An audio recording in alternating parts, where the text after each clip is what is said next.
మీరు బిర్యానీ తిన్నప్పుడు గానీ, లేదా ఏదైనా స్పైసీ ఫుడ్ తిన్నప్పుడు గానీ, కడుపులో మంటగా ఉంటుందని, లేదంటే అనీజీగా ఉంటుందని వెంటనే డైజెషన్ టాబ్లెట్ లేదా ఇనో తాగుతున్నారా?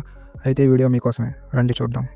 మీకు ఇది తెలుసా? ఒక చిన్న టాబ్లెట్ నోట్లో వేసుకుంటే సుఖం, కానీ అదే టాబ్లెట్ మెల్లగా మీ కిడ్నీకి హాని చేస్తుందని. అవును, అదే మనం రోజు తీసుకునే యాంటాసిడ్. ఈరోజు మనం యాంటాసిడ్స్ కోసం తెలుసుకుందాం.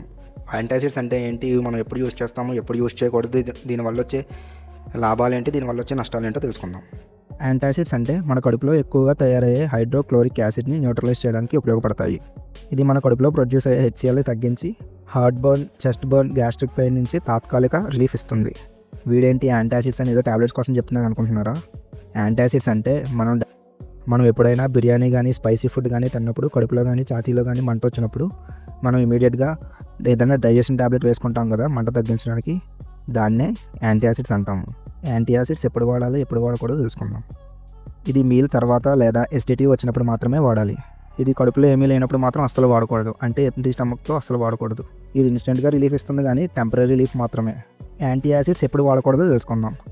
యాంటాసిడ్స్ అందరికీ సేఫ్ కాదు.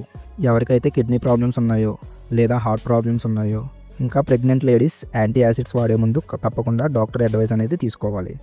ఎసిడిటీ ముఖ్యంగా ఎందుకు వస్తుందంటే, మనం స్పైసీ ఫుడ్ తీసుకున్నప్పుడు, ఎక్సెస్ ఆఫ్ కాఫీ తీసుకున్నప్పుడు, లేదా మనం ఓవర్ స్ట్రెస్ అయినప్పుడు, లేదా ఒక మీల్కి ఇంకో మీల్కి ఎక్కువ గ్యాప్ ఉన్నప్పుడు మనకి ఎసిడిటీ వస్తుంది. ఒకవేళ మనం వీటిని తగ్గించుకోకపోతే యాంటాసిడ్ ఎంత మాత్రం తీసుకున్నా యూజ్ ఉండదు. ఈ యాంటాసిడ్స్ లాంగ్ టర్మ్లో యూజ్ చేస్తే వచ్చే నష్టాల కోసం తెలుసుకుందాం.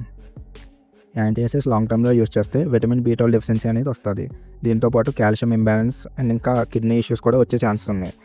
కిడ్నీ ఇష్యూస్ అంటే మోస్ట్ ప్రాబబ్లీ కిడ్నీ స్టోన్స్ అనేవి వస్తాయి. సో ఫైనల్గా నేను ఏం చెప్తానంటే, యాంటాసిడ్ అనేది సొల్యూషన్ కాదు. అసలు సొల్యూషన్ ఏంటంటే ఫుడ్ హ్యాబిట్స్ చేంజ్ చేయడం, స్ట్రెస్ని కంట్రోల్ చేయడం. యాంటాసిడ్స్ రిలీఫ్ మాత్రమే, రెమెడీ కాదు. దీన్ని యూజ్ చేసిన వల్ల వచ్చే లాభాల కన్నా నష్టాలు ఎక్కువగా ఉన్నాయి. సో ఈసారి యాంటాసిడ్స్ యూజ్ చేసే ముందు ఆలోచించి యూజ్ చేయండి.